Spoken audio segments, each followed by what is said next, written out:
देश में पिछले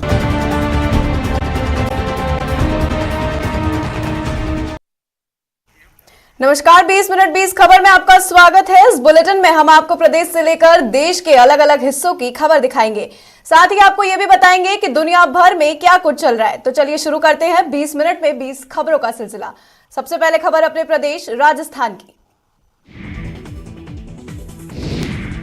भरतपुर जिले के उज्जैन कस्बे में एक बर्खास्त थानेदार की बेटी शादी में कोरोना गाइडलाइंस की जमकर धज्जियां उड़ाई गई। यहाँ न सोशल डिस्टेंसिंग नजर आई और न लोगों के चेहरे पर मास्क। खास बात यह है कि समारोह में नदबई विधायक जोगेंद्र सिंह आवाना और उज्जैन पंचायत समिति प्रधान हिमांशु आवाना भी मौजूद थे। शादी में सैकड़ों की संख्या में लोगों ने भाग लिया, जिसका वीडियो अब सोशल मीडिया पर वायरल हो रहा है। इतना ही नहीं, बर्खास्त थानेदार ने अपनी बेटी को करोड़ों रुपए का दहेज भी दिया। बताया जा रहा है कि थानेदार अर्जुन सिंह रिश्वत और लापरवाही के मामले में बर्खास्त चल रहा है। करौली जिले के कैमरी गाँव से अर्जुन सिंह के घर बारात आई थी, जहां उसने अपनी बेटी के लिए 1 करोड़ रुपए से अधिक का दहेज दिया, जिसमें स्थानीय विधायक और कई नेता भी मौजूद थे। पूरे मामले में जिला कलेक्टर आलोक रंजन ने उपखंड अधिकारी से तथ्यात्मक रिपोर्ट मांगी है। गौरतलब है कि प्रदेश में कोरोना की संशोधित गाइडलाइंस लागू हो गई है। इसके मुताबिक शादियों में 100 मेहमान शामिल हो सकेंगे। इससे पहले कोरोना के बढ़ते केस को देखते हुए सरकार ने मेहमानों की संख्या 50 तक सीमित कर दी थी।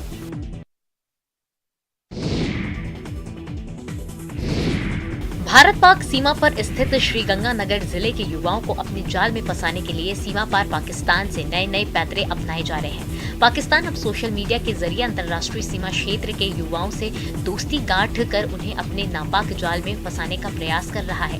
श्रीगंगानगर जिले के श्रीकरणपुर क्षेत्र में एक युवक को पाकिस्तानी नंबर से दोस्ती करने जैसे मैसेज मिल रहे हैं। पाकिस्तानी युवक अपने ग्रैंड पेरेंट्स की श्रीगंगानगर जिले का रहने वाला बताते हुए दोस्ती करने का प्रयास कर रहा है। इतना ही नहीं, एक दूसरे पाकिस्तानी नंबर से स्थानीय लोगों को पाकिस्तानी व्हाट्सएप ग्रुप से जोड़ा जा रहा है। स्थानीय लोगों को सूचना पर स्थानीय प्रशासन के साथ साथ खुफिया विभाग ने आम लोगों से अपील की है कि वे सोशल मीडिया पर एक्टिव पाकिस्तानी नंबरों पर किसी भी प्रकार की कोई जानकारी शेयर न करें।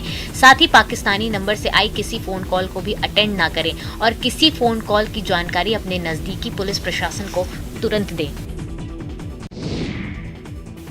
सबक एक को सीख सबको। कोटा से आई ये तस्वीरें हर अभिभावक के लिए जरूरी है, क्योंकि हर बार किस्मत मेहरबान नहीं होती। इसलिए इन तस्वीरों को जरा ध्यान से देखिए। इन तस्वीरों में एक सलाह है, एक अपील है। अपने मासूम पर हमेशा नज़र बनाए रखिए। इस अपील को नज़रअंदाज करने की भारी कीमत चुकानी पड़ सकती है। और हाँ, ऐसा सबके साथ हो सकता है, क्योंकि आफत इत्तला देकर नहीं आती।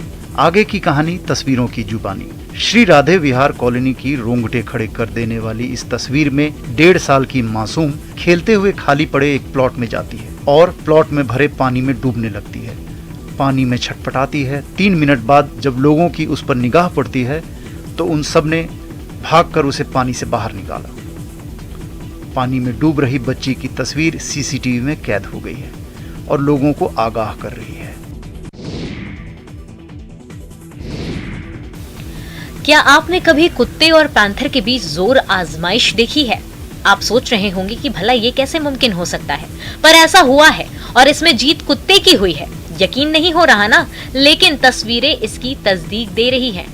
वीडियो में दिखता है कि आवारा कुत्ता बिना पलक झपकाए पैंथर का सामना करता है। जंग होती है और अंत में पैंथर को भागना पड़ता है।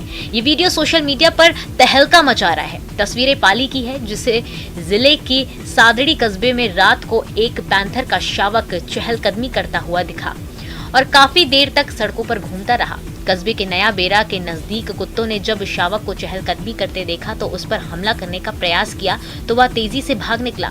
दुकान खोलने के बाद व्यापारियों ने यहां लगे सीसीटीवी कैमरे को चेक किया, तब जाकर उनका बाजार में पैंथर की चहलकदमी नजर आई। वन विभाग के मुताबिक परशुराम तीर्थ स्थल की पहाड़ियों के बढ़ते हुए एक पैंथर आबादी क्षेत्र में पहुंच गया। वह बाजार तक पहुंच गया। कुत्ते ने जब पीछा किया तो नया बेरा की तरफ भागता नजर आया।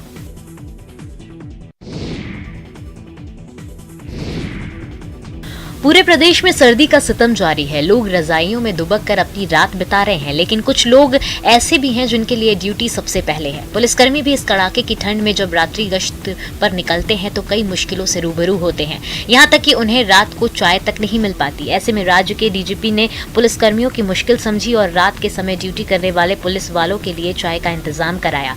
उन्होंने आदेश जारी किया कि शहर के पुलिस अधिकारी ही रात्रि में तैनात पुलिस वालों को चाय उपलब्ध करवाएंगे।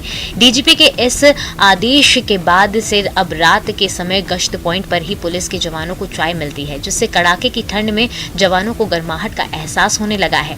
दौसा में खुद एएसपी लालचंद कायल चाय की केतली और मिट्टी का कुल्हड़ लेकर गश्त पॉइंट पर पहुंचे और अपने हाथों से जवानों को चाय पिलाई। अधिकारी के हाथों से चाय पीकर पुलिस के जवान उत्साहित नजर आए और उन्हें अधिक मजबूती से कार्य करने की प्रेरणा भी मिली। बजट से इसके लिए प्रावधान किया गया है। अधिकारी जाएंगे थाने से और उसको जाके जो भी जितना भी गश्त में जाप्ता है, नाकाबंदी पे कोई जाप्ता है, उस जाप्ते को चाय पिलाएंगे। पुलिस के ऑपरेशन समांतर की सफल शुरुआत बूंदी के चड़ी गांव से हुई। आजादी के 75 साल बाद दलित दूल्हा घोड़ी पर बैठा 1.5 किलोमीटर तक गांव के सभी प्रमुख मोहल्लों से डीजे की धुन पर नाचते गाते लोगों की मौजूदगी में दूल्हे की बिंदौरी निकली। मिली जानकारी के मुताबिक तालेड़ा के बख्शपुरा निवासी हीरालाल मेघवाल ने 7 जनवरी को कलेक्टर को प्रार्थना पत्र देकर अपने पुत्र की चड़ी गांव में होने वाली शादी में बिंदौरी निकालने की जानकारी देते हुए आवश्यक प्रबंध करने की गुहार लगाई थी। इसमें बताया था कि जिले के ग्राम चड़ी में दलित समाज के दूल्हे को कभी भी घोड़ी पर बिठाकर बिंदौरी नहीं निकाली गई है। गांव में पहली बार बिंदौरी निकाली जाएगी, जिसमें कुछ लोगों के विरोध करने की आशंका है। इसे गंभीरता से लेते हुए जिला कलेक्टर ने पुलिस अधीक्षक और संबंधित अधिकारियों को निर्देश दिए। तय दिन पर जिला कलेक्टर पुलिस अधीक्षक जय यादव चड़ी गाँव पहुंचे और अपनी मौजूदगी में बिंदौरी निकलवाई। दूल्हे पर पुष्प वर्षा की और नव युगल को आशीर्वाद दिया।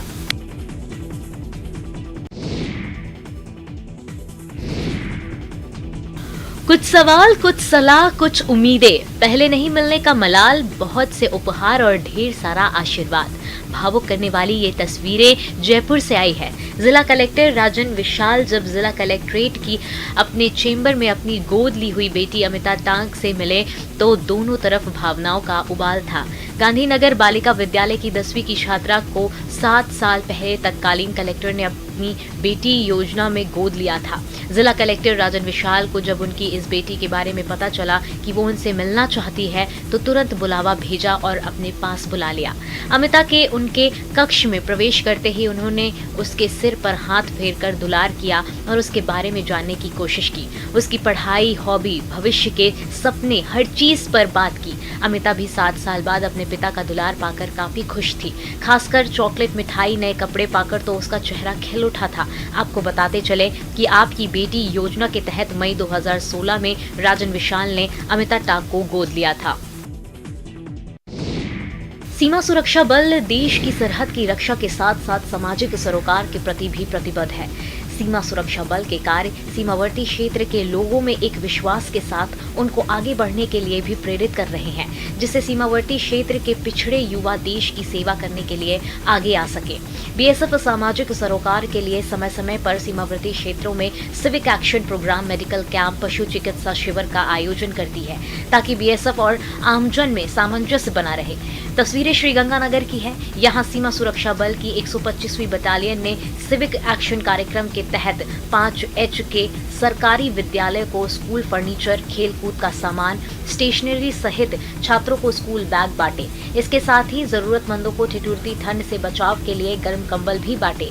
सीमावर्ती क्षेत्र के गांव 5H में हुए सिविक एक्शन कार्यक्रम के दौरान सीमा सुरक्षा बल के अधिकारियों, जवानों के अलावा ग्रामीण और स्कूल अध्यापक भी मौजूद रहे।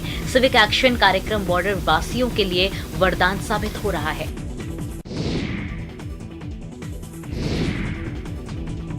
गणतंत्र दिवस को लेकर सुरक्षा व्यवस्था चाक चौबंद है। सुरक्षा एजेंसियां पूरी तरह से अलर्ट मोड पर है। राजस्थान में भी पुलिस अलर्ट है और सभी जगह सुरक्षा बढ़ा दी गई है।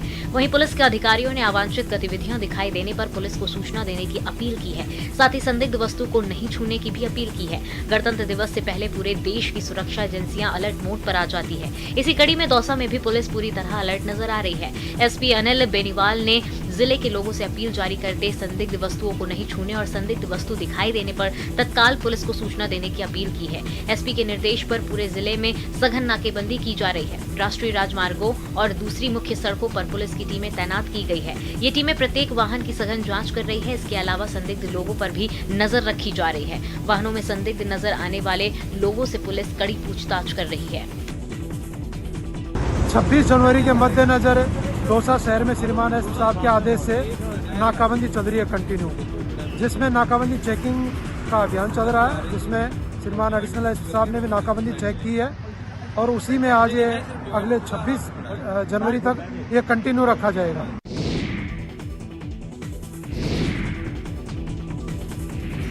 मकर संक्रांति के साथ ही शादियों का मौसम आ गया है। किसी भी समारोह में शिरकत करने के दौरान वर वधु पक्ष को तोहफा देने की परंपरा रही है, लेकिन राजसमंद जिले में कुछ समाज सेवियों ने एक अनोखा तोहफा दिया और सभी की चर्चा का केंद्र बन गए। आशापुरा मानव कल्याण ट्रस्ट के संस्थापक नानजी भाई गुर्जर और राजस्थान गुर्जर महासभा के प्रदेश महामंत्री मोहनलाल वर्मा ने वणाई गांव पंचायत के सादड़ा गांव में एक विवाह समारोह में भाग लिया। एक ओर जहां विवाह की रस्म निभाई जा रही थी, वहीं दूसरी ओर आशापुरा मानव कल्याण ट्रस्ट दूल्हा दुल्हन के परिवारों को पौधा भेंट कर रहा था। समाज को संबोधित करते हुए नानजी भाई गुर्जर ने कहा कि जिस तरह हम एक बेटी को बड़ी करके कन्यादान करते हैं, उसी प्रकार से प्रत्येक व्यक्ति को अपने जीवन में एक पौधा रोपित करके उसे बड़ा करना चाहिए। फैलती है वैसे जड़ें फैलती है। वर्ण का झाड़ हमारा एक बेटी हम किसी को देते हैं तो 7 करोड़ का विकास करती है। अगर वर्ण का झाड़ हमारे किसी को हम देते हैं तो हजारों साल तक हजारों करोड़ों जीव जंतु और मनुष्य का भविष्य सुधरता है। साल 2019 में जहां पर पर्यटकों की तादाद से लेकर के बल्कि पर्यटकों से होने वाली आमदनी के मामले में राजस्व के बड़े रिकॉर्ड स्थापित किए गए थे, वहीं 2020 में कोरोना की वजह से इतना ज्यादा डाउनफॉल आया कि पर्यटन जो उद्योग है अपने आप में संभल ही नहीं पाया है। राजस्थान और पर्यटन दोनों एक दूसरे के पर्याय हैं। सच तो ये है कि मरुधरा की हंसी वादियों, समृद्ध सांस्कृतिक विरासत और ऐतिहासिक वास्तुकला के बगैर देश के पर्यटन की कल्पना ही बेमानी है। तभी तो न सिर्फ देश के अलग अलग हिस्सों से बल्कि पूरी दुनिया के कोने कोने से लोग मरुधरा के नजारों के दीदार के लिए बरबस ही खींचे चले आते हैं। साल 2015 के बाद से तो आंकड़े लगातार रिकॉर्ड तोड़ रहे थे, लेकिन 2020 में कोरोना की दस्तक के बाद से प्रदेश में पर्यटन की कमर टूट सी गई है। साल 2019-20 में करीब 6 करोड़ सैलानियों की मेहमान नवाजी करने वाले राजस्थान में 2020-21 के दौरान सिर्फ 1.5 करोड़ ही सैलानी आए। इस कारण पर्यटन से जुड़े लोगों को गंभीर आर्थिक नुकसान उठाना पड़ा। तो कुल मिला के उन 2 सालों के अंदर रेवेन्यू 75 करोड़ के आसपास हो गई, लेकिन अगर इस कोरोना पीरियड में देखें 2 साल में तो 5 करोड़ के आसपास रेवेन्यू हुई है। और अब देख लेते हैं कुछ दूसरे राज्यों की खबरें।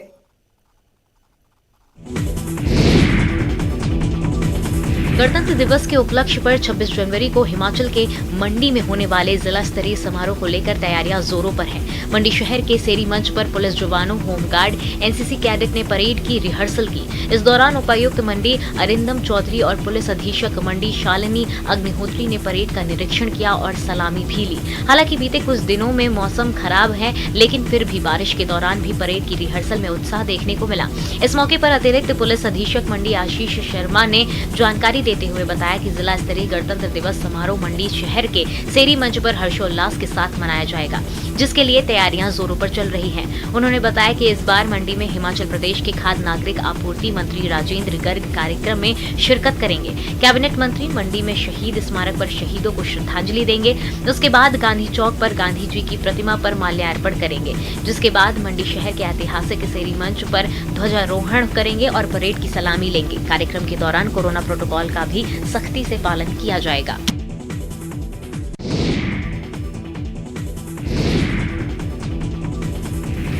उत्तर भारत में बारिश और कोहरे के बीच पहाड़ों पर बर्फबारी हो रही है। हिमाचल प्रदेश में ताजा हिमपात की वजह से राजधानी शिमला में बर्फ की चादर जम गई है। पहाड़ों की रानी बर्फ की चादर में लिपटी है। हाड़ कपाने वाली ठंड ने लोगों की मुश्किलें बढ़ा दी है। सर्दी लोगों के लिए सिरदर्दी बनते जा रही है, लेकिन हाड़ कपाने वाली ठंड और आसमान से गिरते बर्फ के फाहे भी जवानों का हौसला नहीं दिखा पा रहे। जी हाँ, जब बर्फबारी के बीच अधिकतर लोग घरों में दुबक चुके हैं, तब पुलिस के जवान विपरीत मौसम की परवाह किए बगैर कदम से कदम मिलाते हुए देखे गए। लगभग 1 फीट बर्फ की परत के बीच शिमला में गणतंत्र दिवस के अवसर पर होने वाली परेड की रिहर्सल की। गणतंत्र दिवस की परेड को लेकर रिहर्सल की गई, लेकिन जवानों का हौसला नहीं डगमगाया। कदम से कदम मिलाते हुए पुलिस के जवानों ने बैंड की धुन पर परेड की।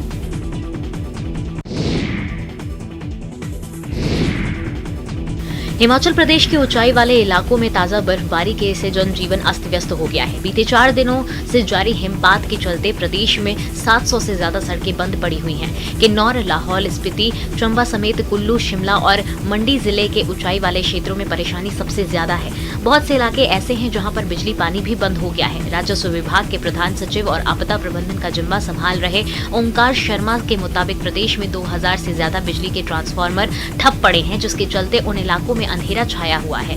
200 से ज्यादा पेयजल योजनाएं प्रभावित हुई हैं। प्रदेश के ऊंचाई वाले स्थानों पर सैकड़ों बस रूट प्रभावित है। कई स्थानों से गाड़ियों के भी फंसी होने की खबर आई है। राजधानी शिमला के मुख्य सड़क को छोड़कर अधिकतर संपर्क मार्ग बंद पड़े हैं। प्रशासन सड़कों को खोलने के काम में जुटा है। गौरतलब है कि हिमाचल प्रदेश के 7 से 8 जिलों में भारी बर्फबारी हो रही है। प्रदेश सरकार ने मौसम खराब होने के कारण सभी जिला प्रशासन को अलर्ट पर रखा है।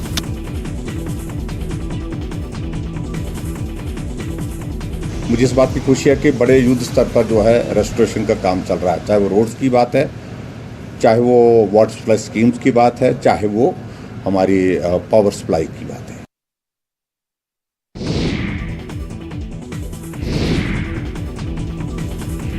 कोरोना संक्रमण की वजह से छत्तीसगढ़ में इस बार भी गणतंत्र दिवस पर सांस्कृतिक कार्यक्रमों का आयोजन नहीं किया जाएगा और न ही स्कूली बच्चों को कार्यक्रम में शामिल किया जाएगा। कार्यक्रम के दौरान न मार्च पास्ट का आयोजन होगा और न ही परेड का निरीक्षण किया जाएगा। 26 जनवरी को राज्य स्तरीय कार्यक्रम का आयोजन रायपुर के पुलिस परेड ग्राउंड में होगा, जहाँ राज्यपाल अनुसुईया उइके ध्वजारोहण करेंगी। इस दौरान पुलिस और अर्धसैनिक बलों की टुकड़ियां राज्यपाल को गार्ड ऑफ ऑनर देंगी। समारोह में विभिन्न विभागों को दिए जाने वाले पुरस्कार और पदकों का वितरण किया जाएगा। इसके तहत 49 अधिकारियों और कर्मचारियों को सराहनीय पदक और वीरता पुरस्कार दिया जाएगा। कार्यक्रम में सुरक्षा बलों के लगभग 200 जवान मौजूद रहेंगे। कार्यक्रम इंचार्ज चंद्रमोहन सिंह ने बताया कि इस बार कोई भी बिना मास्क के पुलिस परेड ग्राउंड में प्रवेश नहीं कर सकेगा। दर्शक दीर्घा में भी कम लोग नजर आएंगे, क्योंकि आम जनता के प्रवेश पर रोक लगाई गई है। सिर्फ प्रशासनिक अधिकारियों की मौजूदगी में ही गणतंत्र दिवस मनाया जाएगा।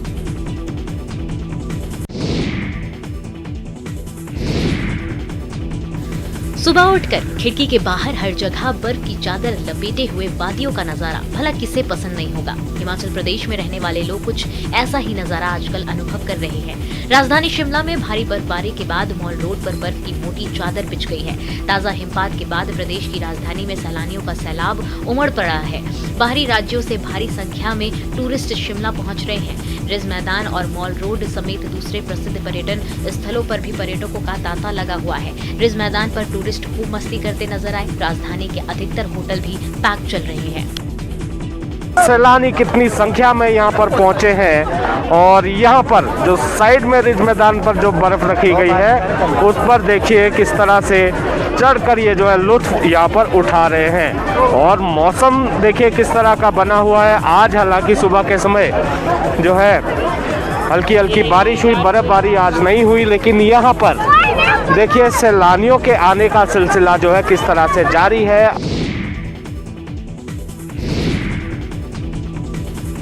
महाराष्ट्र के वसई रेलवे स्टेशन पर चलती ट्रेन में चढ़ने का अनुभव एक यात्री शायद ही भूल पाए। किस्मत ने उसकी जान बचा ली, इस शर्त पर कि वो भविष्य में ऐसी कोई गलती न दोहराए। जी हाँ, पश्चिमी रेलवे के वसई रोड रेलवे स्टेशन पर चलती ट्रेन में चढ़ने के प्रयास में एक यात्री संतुलन खोने के बाद ट्रेन और प्लेटफॉर्म के बीच गिर गया। गिरते ही वह यात्री ट्रेन के नीचे चला जा रहा था। तभी वहां ड्यूटी पर तैनात आरपीएफ के जवान ने उसकी जान बचा ली। रेलवे स्टेशन प्लेटफॉर्म पर लगे सीसीटीवी कैमरे में पूरी घटना कैद हो गई। वसई जीआरपी से मिली जानकारी के मुताबिक घटना रविवार 4 बजे की है, जब एक यात्री पश्चिमी रेलवे के Vasai road railway station platform number 3 पर बांसवाड़ा जाने वाली ट्रेन में सवार हो रहा था। तभी चलती ट्रेन में चढ़ने के प्रयास में उसका संतुलन बिगड़ा और वह चलती ट्रेन के नीचे गिर गया। लेकिन ड्यूटी पर मौजूद आरपीएफ कांस्टेबल रमेंद्र कुमार तुरंत ट्रेन के पास पहुंचा और प्लेटफॉर्म पर खड़े सभी यात्रियों की मदद से उसकी जान बचा ली।